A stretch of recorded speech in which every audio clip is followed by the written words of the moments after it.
मी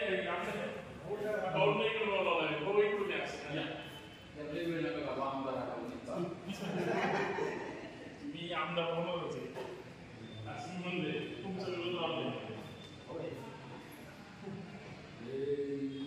आद्य क्रांतिगुरु उमाजी नाईक यांचा विजय असो। आद्य क्रांतिगुरु उमाजी नाईक यांचा विजय असो। जय जिजाऊ, जय शिवराय, जय जिजाऊ, जय शिवराय। सर्वांना सस्ने जय जिजाऊ। बांधवांनो, आज आपण खडकमाळा येथील आद्य क्रांतीवीर उमाजी नाईक यांच्या समाधी स्थळावरती आलेलो आहोत। 3 फेब्रुवारी 1832 रोजी राजे उमाजी नाईक यांना याच ठिकाणी इंग्रजांनी फासावर लटकवलेलं होतं। त्यांचा जो कार्यकाळ बांधवांनो राहिलेला आहे तो स्वातंत्र्यवीर म्हणून एक प्रकारचा उमाजी नाईकांनी संघर्ष केलेला आहे। या संघर्षाच्या माध्यमातून आद्य क्रांतीवीर उमाजी नाईक यांनी पहिल्यांदा या महाराष्ट्रामध्ये नव्हे या देशामध्ये क्रांतीची सुरुवात केलेली आहे। क्रांतीची मुहूर्तमेढ ठरवलेली असं म्हटलं तरी वावगं ठरणार नाही।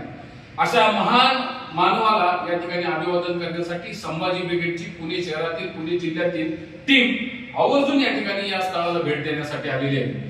आद्य क्रांतीवीर उमाजी नाईक यांचं कार्य संपूर्ण महाराष्ट्राला समजलं पाहिजे। आद्य क्रांतीवीर उमाजी नाईक यांचा इतिहास पुन्हा एकदा लिहिला पाहिजे अशी ही विनंती या माध्यमातून मला महाराष्ट्र शासनाला करायची आहे। हा इतिहास घराघरापर्यंत पोहोचला पाहिजे। उमाजी नाईकांचं कार्य पाठ्यपुस्तकात असला पाहिजे एवढा प्रखर आणि प्रचंड इतिहास राजे उमाजी नाईक यांनी करून ठेवलेला आहे। त्यांची संघर्षामधून झालेली सुरुवात आणि त्यांनी देशासाठी केलेलं मोलाचं या ठिकाणी योगदान आणि त्यातूनच त्यांना आलेलं या ठिकाणी शौर्य म्हणजे त्यांचं इंग्रजांनी त्यांना फासावर लटकवलं, कशा पद्धतीने त्यांना पकडलं त्याचा सुद्धा इतिहास या ठिकाणी जगासमोर आला पाहिजे। म्हणून संपूर्ण संभाजी ब्रिगेडच्या माध्यमातून या ठिकाणी शासनाला आदरपूर्वक विनंती करतो की राजे उमाजी नाईक यांचं लिखाण पुन्हा एकदा केलं पाहिजे आणि पाठ्यपुस्तकात ते आलं पाहिजे अशी प्रथमतः या ठिकाणी मागणी करतो।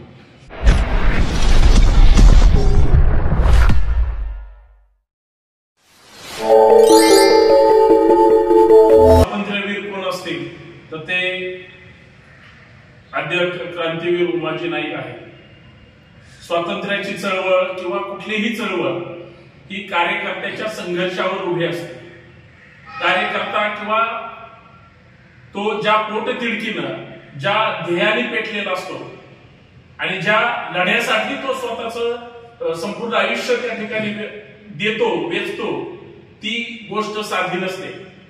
फक्त कार्यकर्त्यांचा संघर्ष किंवा त्या व्यक्तीचा संघर्ष हा ज्या गोष्टीसाठी प्रामाणिकपणे मांडण्याचं काम तो रक्ताचं पाणी करून करत असतो, जो संघर्ष इथल्या मातीशी निगडीत असतो आणि ज्याचं पोट पाठीला चिटकलंय तोच क्रांती करू शकतो।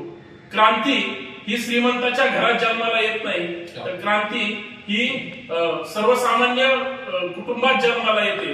मग ते भगतसिंगांपासून तुम्ही कुठलाही घ्या उमाजी नाईकांपर्यंत हे संघर्षाची बीज हे त्याच मातीत आहे ज्या मातीला इथल्या स्वराज्याचा वास आहे।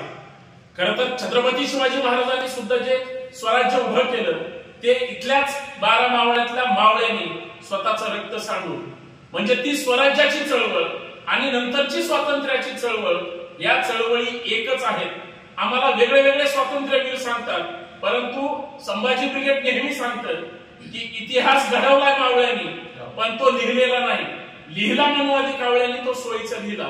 आता जसं अविनाश भाऊ मोहितेंनी सांगितलं की उमाजी नाईकांच्या जीवनावर खरं तर राज्य सरकारने फार मोठा स्मारक ग्रंथ काढला पाहिजे आणि त्यांचा संपूर्ण इतिहास घराघरापर्यंत अभ्यासक्रमात पाठ्यपुस्तकात आला पाहिजे।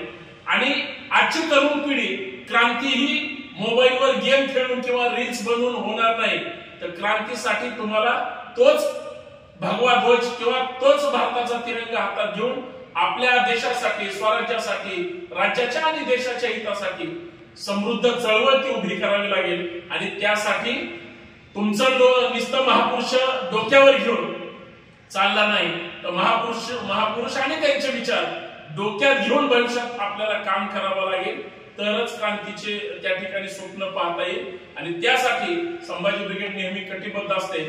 आम्ही सर्व संभाजी ब्रिगेडचे कार्यकर्ते म्हणून उमाजी नाईकांच्या पवित्र स्मृतीस त्यांच्या विचारांना कार्याला अभिवादन करत असताना त्यांच्या विचारांचा जागर महाराष्ट्राच्या कानाकोपऱ्यात त्याच ताकदीने घेऊन जाऊ एवढी अपेक्षा करूया. धन्यवाद. जय जिजाऊ, जय शिवराय.